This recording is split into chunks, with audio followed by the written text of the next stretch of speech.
அனைவருக்கும் அன்பு வணக்கம். நண்பர்களை, இன்றைக்கு மிக மிக முக்கியமான ஒரு விஷயத்தை பத்தி தான் நம்ம டிஸ்கஸ் பண்ண போறோம். டைட்டில் பார்த்தோம்னா உங்களுக்கு தெரிஞ்சிருக்கும். அதுலயும் மாண்புமிகு அமைச்சர் முத்துசாமி அவர் என்ன சொல்லியிருக்காரு? கள்ளச்சாராயத்தை ஒழிக்க நல்ல ஆலோசனைகளை எதிர்பார்க்கிறோம். ஏங்க, ஆலோசனை அப்படின்ற ஒரு வார்த்தை நம்ம காதுல விழுந்துட்டா அதுக்கப்புறம் நம்ம சும்மா இருக்க முடியுமா? சரி, நமக்கு தெரிந்த ஆலோசனைகளை அள்ளி விடலாமே அப்படின்னு ஒரே ஒரு வேண்டுகோள். நண்பர்கள் கமெண்ட்ல கழுவி கழுவி ஊத்தாதீங்க. என்ன சார், நீங்க மதுவை ஆதரிக்கின்றீர்களா அப்படின்னு.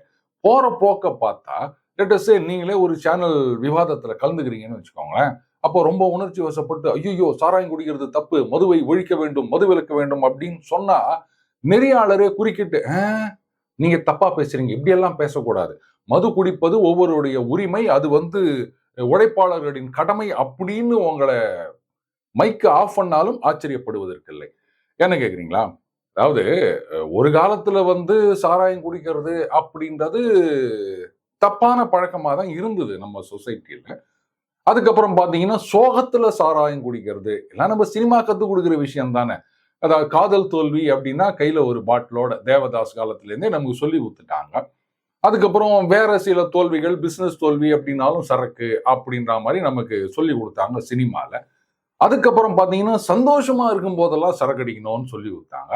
இப்பெல்லாம் டெய்லி சாப்பிட்டு முடிச்ச பிறகு வீட்டுல உட்காந்து சரக்கு அடிக்கணும் அப்படின்னு இது மலையாள படத்துல இருந்து வந்த ஹேங் ஓவர்னு வச்சுக்கோங்களேன். இப்படி நமக்கு கத்து கொடுத்துன்னுக்குறாங்க. அப்படி இருக்கச்ச நீங்க போயிட்டு சரக்கு அடிக்க கூடாதுன்னு சொன்னா, இதுல அமைச்சர் முத்துசாமி அவர்களே என்ன சொன்னாரு? காலையில மது குடிப்பவர்களை பார்த்து நீ குடிகாரன்னு சொன்னா நான் ஒத்துக்க மாட்டேன் சொன்னாரா இல்லையா? இப்ப அடுத்தபடி அண்ணன் துரைமுருகன் அவர் என்ன சொல்லியிருக்காரு?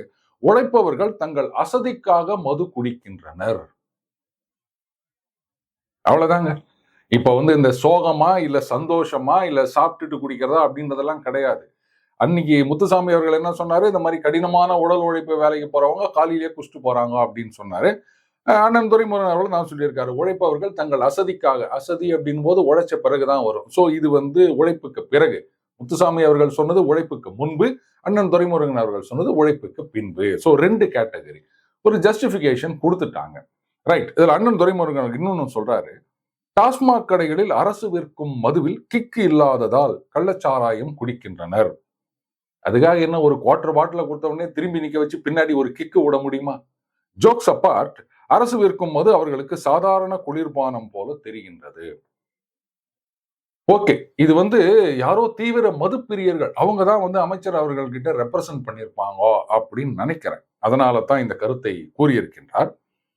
கூடவே இன்னொன்னு சொல்றார், கள்ளச்சாராயத்தை தடுக்க தெருவுக்கு தெரு காவல் நிலையம் திறக்க முடியாது. மனிதர்களாக பார்த்து திருந்தாவிட்டால் கள்ளச்சாராயத்தை ஒழிக்க முடியாது. கரெக்ட். ஆனா எனக்கு என்ன பயம்னா, இப்ப எப்படி அந்த சாராயம் குடிப்பது அப்படின்றது ஒரு கேவலமான பழக்கமா இருந்தது, இன்னைக்கு ஜஸ்டிஃபை பண்ற அளவுக்கு ஆயிடுச்சோ. சொல்லிட்டாங்கல்ல, தெருவுக்கு தெரு போலீஸ் ஸ்டேஷன்லாம் திறக்க முடியாதுங்க, ஜனங்களா பார்த்து திருந்தணும்னு சொல்லிட்டாருல்ல. அப்ப அதே மாதிரி இன்னும் கொஞ்ச காலம் இந்த பரிணாம வளர்ச்சி பாருங்க, திருடர்களாக பார்த்து திருந்தாவிட்டால் திருட்டை ஒழிக்க முடியாது, அது பாத்தியாரே பாடிட்டாரு. அதனால நாங்க என்ன தெருவுக்கு தெரு ஒரு போலீஸ் ஸ்டேஷனை வைக்க முடியும், அவங்களா பார்த்து திருந்தணும் அப்படின்னு யாராவது சொல்லுவாங்களோன்னு பயமா இருக்கு. அதுவும் உலகநாயகனை பார்த்தா தான் பயமா இருக்கு. அளவோடு திருடு அப்படின்னு ஏதாவது சொல்லி போட்டாருன்னா, இது முட்டு கொடுக்கறதுக்குன்னே நிறைய பேர் இருக்காங்கல்ல, அந்த மாதிரி தான் கொடுத்துட்டு போவாங்க. இதுதான் பயமா இருக்கு. இப்படி எல்லாத்தையுமே ஜஸ்டிஃபை பண்ணின்னு போயிருந்தா என்ன பண்றது? சரி, இப்போ அண்ணன் அவர்கள் சொன்னது ஒரு வேலிட் ரீசன். ஏன்னா அமைச்சரே சொல்லியிருக்கும் போது நம்ம அதை இன்வேலிட்னு சொல்ல முடியாதுல்ல. டாஸ்மாக் சரக்குல கிக் இல்லை. அப்ப என்ன பண்ணணும்னா, இதுல அமைச்சர் முத்துசாமி என்ன சொல்றாரு? தனியாக ஒரு கமிட்டி அமைத்து அதன் பரிந்துரைகளின் அடிப்படையில் இச்சட்டம் மேலும் வலுப்படுத்தப்படும். சரி, அதாவது கள்ளச்சாராயம் காய்ச்சினா வித்தா அதுக்கு இந்த சட்டம். அந்த காய்ச்சாமையே இருக்கணும் அப்படின்னா இங்க கிக் அதிகமா இருக்கணும். அதுக்கு என்ன பண்ணணும்னா, என்னுடைய கருத்து, அதுக்கு ஒரு கமிட்டி போடலாம். அந்த கமிட்டியில மது பிரியர்கள், அப்புறம் மது வெறியர்கள், அப்புறம் மது ஆர்வலர்கள், அப்புறம் மது ஆதரவாளர்கள், மது போராளிகள், இப்படி டிஃபரெண்ட் கைண்ட்ஸ் ஆஃப் பீப்புள அதுல மெம்பரா போடலாங்க. போட்டுட்டு கரெக்ட், அந்த குழுவை என்ன பண்ணலாம், நம்ம அமெரிக்கா, இங்கிலாந்து, பிரான்ஸ், ஸ்பெயின், அப்புறம் அந்த கொலம்பியா, இந்த மாதிரி நாடுகளுக்கெல்லாம் ஒரு சுற்றுப்பயணம் அனுப்பலாம். அங்கெல்லாம் சரக்கு எப்படி இருக்குது, அங்க கிக்கு எப்படி இருக்குது, அந்த விஸ்கி எப்படி இருக்குது, பிராந்தி எப்படி இருக்குது, ரம் எப்படி இருக்குது, ஜின் எப்படி இருக்குது, இப்படின்னு வித்தியாசமான சரக்குகளை விதவிதமான நாடுகள்ல அவங்க வந்து டேஸ்ட் பண்ணி பார்த்து அதோட கம்பேரபிளா உலக தரத்துல நம்ம நாட்டிலையும் வந்து தயாரிக்கணும் அப்படின்னு அந்த கமிட்டி ஒரு அறிக்கை கொடுக்கலாம். இது ஒரு நல்ல யோசனையா தான் எனக்கு தெரியுது. அடுத்தது, இங்க அமைச்சர் சொல்லியிருக்காரு இல்லையா, உழைப்பவர்கள் தங்கள் அசதிக்காக மது குடிக்கின்றனர் அப்படின்னு. எப்படிங்க அசதியா இருக்க அத்தனை பேரும் மது குடிக்கிறார்களா? இது ஒரு கேள்வி இல்லையா? இப்போ நம்ம கிரிக்கெட் வீரர்கள் எடுத்துக்காங்க, ஐயா வானா, அதுக்கப்புறம் ஏதோ பார்ட்டி கெட்டின்லாம் சொல்றாங்க, சரி அதை விட்டுருவோம். மன்ரேகா திட்டம் கரெக்ட். இது வந்து அதுவும் கடுமையான வெயில்ல போயிட்டு வயல்ல காட்டுல இங்கெல்லாம் வேலை செய்யறாங்க உழைப்பாளிகள், அவர்களுக்கு சம்பளம் கொடுக்கப்படுகின்றது. அவங்களுக்கு அசதி வருமா வராதா? அவங்க எல்லாம் குடிக்கிறாங்களா? அப்படி அவங்க குடிக்கிறாங்களோ அப்படின்னு சொன்னா அதுல யார் குடிக்கிறாங்களோ அவங்களுக்கு வந்து அந்த சம்பளத்துல ஒரு பகுதியை அரசு சரக்கா கொடுத்தா இது ஒரு நல்ல ஐடியாவா இருக்கும்ல. ஏன்னா சம்பளத்தை வந்து நம்ம பணமா கொடுக்காம சரக்கா கொடுத்துட்டோம் அப்படின்னு சொன்னா அவங்க கள்ளச்சாராயம் பக்கம் போவது தடுக்கப்படும். இது ஒரு நல்ல ஐடியாவா இருக்கு இல்லையா? சோ இந்த மாதிரி யோசிக்க நிறைய ஐடியாக்கள் நமக்கு வந்துட்டு இருக்கோம் அப்படின்னு வச்சுக்கோங்களேன். இதுல பாருங்க, இந்த முழு மது விலக்கை கொண்டு வருவதில் தமிழக அரசுக்கு விருப்பம் உள்ளது. ஆனால் முழு மது விலக்கை உடனே கொண்டு வருவதற்கான சூழல் இல்லை. சரி, உடனே கொண்டு வர முடியாது. அப்போ எவ்வளவு காலத்துல கொண்டு வரலாம் அப்படின்னு ஏதாவது ஒரு ஐடியா இருக்கா அப்படின்னா அப்படி எதுவும் இருக்கிறதா எனக்கு தெரியல. ஏன்னு கேட்டீங்கன்னா, இங்க பாருங்க, அமைச்சர் துரைமுருகன் அவர்களே சொல்லியிருக்காரு, தமிழகத்தில் முழு மதுவிலக்கு கொண்டு வர வேண்டும் என பலரும் பேசினர். அண்டை மாநிலங்களான கேரளம், கர்நாடகா, ஆந்திரா, புதுச்சேரியில் மது விற்கின்றனர். நெருப்பு வளையத்திற்கு நடுவில் கற்பூரமாக தமிழகம் இருக்க முடியாது என மறைந்த முதல்வர் கருணாநிதி சட்டசபையில் கூறியதை நினைவுபடுத்துகிறேன். பாத்தீங்களா, அன்னைக்கு சொன்னாரு முதல்வர் கருணாநிதி. இன்னி வரைக்கும் அது வந்து அப்படியே வேலிடா தான் இருக்கு இல்லையா? ஆனா பீகார் மட்டும் எப்படி கற்பூரமா இருக்குது, இன்னைக்கு நின்று எரியுது மதுவிலக்கு. சுத்தி எல்லா மாநிலங்கள்லயும் சரக்கு விற்கதான் செய்யறாங்க. ஆனா பீகார்ல தப்பி தவறி பார்டர் தாண்டி எடுத்துன்னு வந்துட கூட கூடாது. ஃபிளைட்ல வந்தாலும் சரி, கால்நடையா வந்தாலும் சரி, கப்புன்னு பிடிச்சி ஜெயில போட்டுருவாங்க. இதுல அங்கேயும் கள்ளச்சாராயம் ஒரு சம்பவம் நடந்ததுங்க. அதுல செத்தவங்களுக்கு எல்லாம் வந்து இழப்பீடு கொடுக்கணும் போது அந்த சிஎம் சொல்லிட்டாரு, என்ன பண்ணிட்டாங்கன்னு அவங்களுக்கு வந்து அரசாங்கம் இழப்பீடு கொடுக்கணும். அவங்க வந்து குடிக்காதரான்னு சொன்னா போயிட்டு கள்ளச்சாராயத்தை குடிச்சிட்டு செத்து போட்டாங்கன்னா அதுக்கு கவர்மெண்ட் காசை கொடுக்கணுமா? அதெல்லாம் கொடுக்க முடியாது அப்படின்னு சொன்னாரு நிதிஷ்குமார் அவர்கள். சோ அந்த மது விலக்கு அப்படின்றது இப்போதைக்கு இல்லை, எப்போதைக்குமே வராது. இதுதான் வந்து நிதர்சனம் அப்படின்றத கட்சிகள் ஏத்துக்கினாங்க போல இருக்குது. ரைட். இன்னொன்னு சொல்லியிருக்காரு பாருங்க, கள்ளக்குறிச்சி கள்ளச்சாராய சாவுகள். நாங்க இவ்வளவு நாளா விஷச்சாராயம் சொல்லியிருந்தாங்க, இப்ப வந்து கள்ளச்சாராயம் போட ஆரம்பிச்சாங்களா? வெரி குட், நல்ல ஒரு முன்னேற்றம். பார்த்தீங்களா? கள்ளச்சாராய சாவுகள் போன்ற சம்பவம் இனி நடக்கக்கூடாது என்பதற்காக இந்த சட்டம் கொண்டு வரப்பட்டுள்ளது.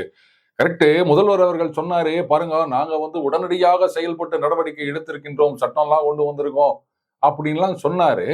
ஆனா கோர்ட்ல கேட்டாங்களே, 2023 மரக்காணத்துக்கு அப்புறம் ஒன்னும் பாடம் கத்துக்கலையா அப்படின்னு. அப்ப ஏன் இந்த சட்டம் கொண்டு வரல? இதுதான் ஒரு பெரிய கேள்வியா இருக்குது. சரி, இருந்துட்டு போட்டோம். அடுத்தது பாருங்க, கள்ளக்குறிச்சி சம்பவத்தில் நேரடியாக சம்பந்தப்பட்ட அனைவரின் மீதும் நடவடிக்கை எடுக்கப்பட்டுள்ளது. ஓ, அப்போ யார் யார் மீது நடவடிக்கை எடுத்திருக்காங்களோ அவங்க எல்லாம் டைரக்ட்லி இன்வால்வ்டு. சரி, நேரடியாக சம்பந்தப்படுத்த முடியாதவர்கள் இடமாற்றம் செய்யப்பட்டுள்ளனர். எப்படிங்க? அவங்கள டைரக்டா லிங்க் பண்ண முடியல அப்படின்னா அப்ப அவங்க மேல நடவடிக்கை, துறை ரீதியான நடவடிக்கையோ இல்ல வந்து கிரிமினல் ஆக்ஷனோ எடுக்க முடியலன்னு தான் அர்த்தம். அப்போ அதுக்காக இடமாற்றமா? சரி, ரைட்டு, விடுங்க. அவர்கள் மீது நடவடிக்கை எடுக்க விசாரணை நடத்தப்பட்டு வருகிறது. அதாவது இந்த டைரக்ட்லி இன்வால்வ்டுன்னு நினைக்கிறேன். தனியாக ஒரு கமிட்டி அமைத்து இந்த சட்டம் மேலும் வலுப்படுத்தப்படும். இன்னுமா? ஏற்கனவே என்ன சொல்லிட்டாங்க, அந்த மாதிரி வந்து ஆயுள் தண்டனை அப்படின்ட்டாங்க, அப்புறம் இத்தனை லட்சம் அபராதம் அப்படின்னு சொல்லிட்டாங்க. இதுக்கும் மேலன்னா மரண தண்டனை. அதுதான், அது நல்லா இருக்கும் அப்படின்னு நினைக்கிறேன். அப்பதான் கொஞ்சமாச்சும் பயம் வரும். இந்த மாதிரி கள்ளச்சாராயம், விஷச்சாராயம் காய்ச்சறவங்க, கலக்கிறவங்க, விற்கிறவங்க, இவங்களுக்கு எல்லாம். குடிக்கிறவங்களுக்கு பிரச்சனை இல்லை, அது மரண தண்டனை தான் அவங்களுக்கு. விற்கிறவங்களுக்கு என்ன அப்படின்றதுதான் கேள்வி. செய்யலாமே. இப்ப பாஜக கூட சில பேர் கேட்டிருந்தாங்க, ஆமாங்க குஜராத்ல வந்து இது மாதிரி நடந்தப்போ கள்ளச்சாராயம் இனிமே இது மாதிரி விற்கிறவங்களுக்கு மரண தண்டனைன்னு சொன்னோம், அது மாதிரி ஏன் கொண்டு வரக்கூடாதுன்னு செய்யலாம். இப்போ அந்த ஆணவ கொலைகள் இதுக்கு தனி சட்டம் இயற்ற வேண்டும். கொலை அப்படின்னாலே வந்து மரண தண்டனைங்க அப்படின்னு கம்யூனிஸ்ட்ல கேட்டுட்டு இருக்காங்க. அதே மாதிரியே பாத்தீங்கன்னா இது விசிகால சொன்னாங்க, இதையும் வந்து கொலை மாதிரி தான் ட்ரீட் பண்ணணும் அப்படின்னு. அப்போ இந்த மாதிரி கள்ளச்சாராயம் விற்கிறாங்கன்னு சொன்னா அது வந்து உயிரிழப்பு ஏற்படும் அப்படின்னு தெரியும். அப்ப அதையே வந்து கொலை குற்றத்தோட ஈக்குவேட் பண்ணக்கூடாது. நாம மரண தண்டனை கொண்டு வரலாமே.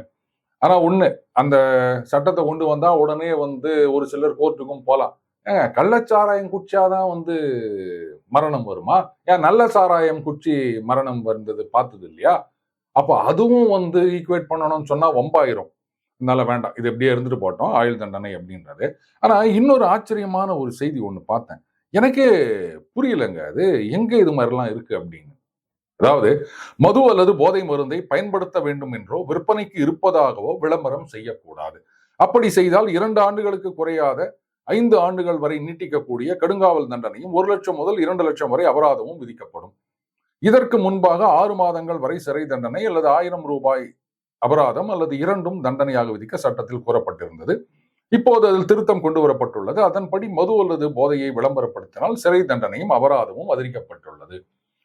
இத பாருங்க, எனக்கு தெரிஞ்சு இந்த சிகரெட் விளம்பரம், மது விளம்பரம் 2மே வந்து தடை செய்யப்பட்டது. அந்த மாதிரி விளம்பரம் எதுவும் வரதா தெரியல. குறிப்பா சிகரெட் விளம்பரங்கள் அப்படின்றது வந்து டோட்டலி பேண்ட்.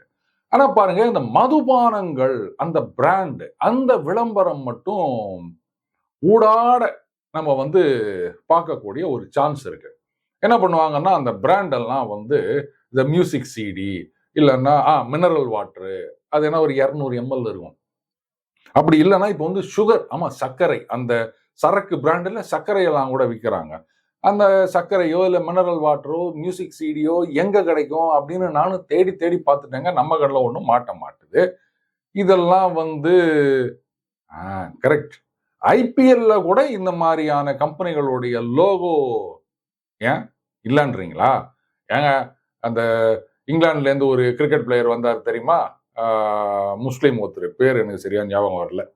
அவர் அதான் சொன்னாரு, அந்த லோகோவை நான் வந்து ஷர்ட்ல போட மாட்டேன் அப்படின்னு சொன்ன உடனே அவருக்கு மட்டும் விலக்கு அளித்தாரு. ஏன்னா அது வந்து மதுபானம், அது வந்து நாங்க ஏத்துக்க முடியாது அப்படின்னு சொன்னதுனால he was exempted. ஸோ அப்ப மதுபான கம்பெனிகளுடைய லோகோ அப்படின்றது இப்படி சரகேட்டா பல இடங்கள்ல உள்ள நுழையுது அப்படின்றத நம்ம பார்க்கிறோம்.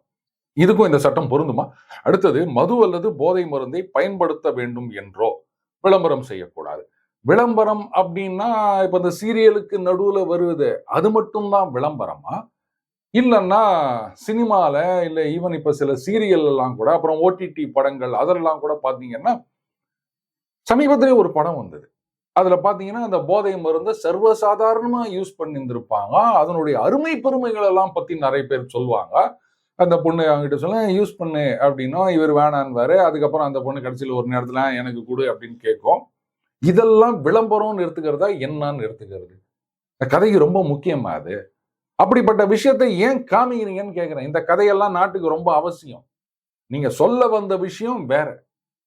அதாவது திருமணத்துக்கு முன்னாடி ஒரு ஆணும் பெண்ணும் காதலிக்கிறார்கள். அவங்களுக்குள்ள ஒரு இன்கம்பேட்டிபிலிட்டி. இவர் ரொம்ப ஓவர் பொசசிவா இருக்காரு. இந்த அம்மா வந்து காதலிப்பவருக்கு தெரியாம அப்படி டூர் எல்லாம் போயிட்டு வர்றாங்க. ஃப்ரெண்ட்லி அப்படின்னு சொல்றாங்க. இதுதான் கதை. இதுக்கும் அந்த போதை மருந்துக்கு என்ன சம்பந்தம்னு எனக்கு புரியல. அதை குளோரிஃபை பண்ணி, அதுவும் ஐடி டிபார்ட்மெண்ட்ல ஒர்க் பண்றவங்க அப்படி வந்து ஓ அப்படின்னு சொல்ற மாதிரி அந்த படத்துல வந்திருக்கு. இதை நான் விளம்பரம்னு எடுத்துக்கிறதா என்னன்னு எடுத்துக்கிறது? என்ன கேட்டா, இந்த மது அல்லது போதை மருந்தை பயன்படுத்த வேண்டும் அப்படின்னு விளம்பரம் எங்கேயுமே பார்க்க முடியாது. யாரும் வந்து அந்த காலத்துல சிந்தனைக்கு விருந்து, சோம்பலுக்கு மருந்து அப்படின்னு இந்த பொடிக்கெல்லாம் விளம்பரம் போடுவாங்களா? அந்த மாதிரி யாராவது சொல்லி நிற்கிறாங்களா என்ன? இல்ல ஒரு யூடியூப்ல சேனல் ஆரம்பிச்சு இந்த சரக்க குடிங்கோ, உங்க அசதி எல்லாம் போய்விடும் அப்படின்னு யாராவது சொல்றாங்களா? யாரும் சொல்றது கிடையாது. சினிமாக்கள் தான் இன்னைக்கு இந்த கேடுகட்ட காரியத்தை செய்து கொண்டிருக்கின்றது. சந்தோஷம்னா சரகடிக்கணும், சோகம்னா சரகடிக்கணும், சும்மா இருந்தா சரகடிக்கணும், வீட்டுல ராத்திரி சாப்பிட்டுட்டு படுக்க போறதுக்கு முன்னாடி சரகடிக்கணும். இந்த மாதிரி விஷயங்களை நமக்கு வந்து அப்படியே மூளைக்குள்ள துருத்தி நிக்குது பாருங்க. அது சினிமா தான்.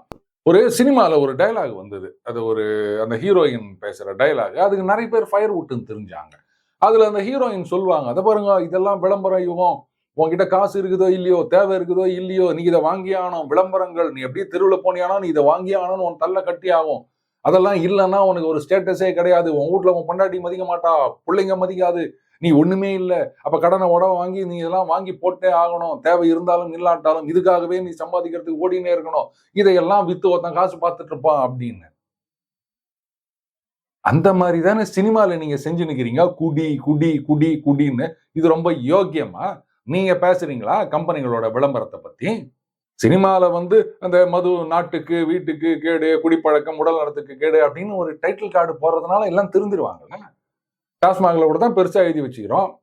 சரி செய்யலாம். இப்ப விளம்பரம் அப்படின்னா 10 டாஸ்மாக் போர்ட கூட எடுத்துடலாமே. எதுக்கு? பூக்கடைக்கு விளம்பரம் வேணுமா அப்படின்னு கேட்பாங்க. ஆனா பூக்கடைக்கு தான் இன்னைக்கு விளம்பரம் தேவை. டாஸ்மாக் கடைக்கு விளம்பரமே தேவையில்ல.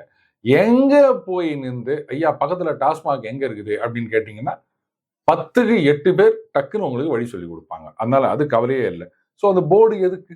எல்லாரும் சொல்லப் போறாங்க. தேவையானவங்க போய் இது பண்ணிக்கிட்டோம். புதுசா இருக்கவங்கள அது ஈர்க்கக்கூடாது இல்லையா? மது ஆர்வலர்கள். "அடே போலாமா? வேணாமா?" அப்படின்னு யோசிச்சுன்னு இருக்கிறாங்க பாருங்க. அவங்கள வந்து அப்படி தூண்டி விடுற மாரி அந்த போர்டு இருக்கும் இல்லையா? அதனால அந்த விளம்பரம் எடுத்துடலாம் அப்படின்னு நினைக்கிறேன்.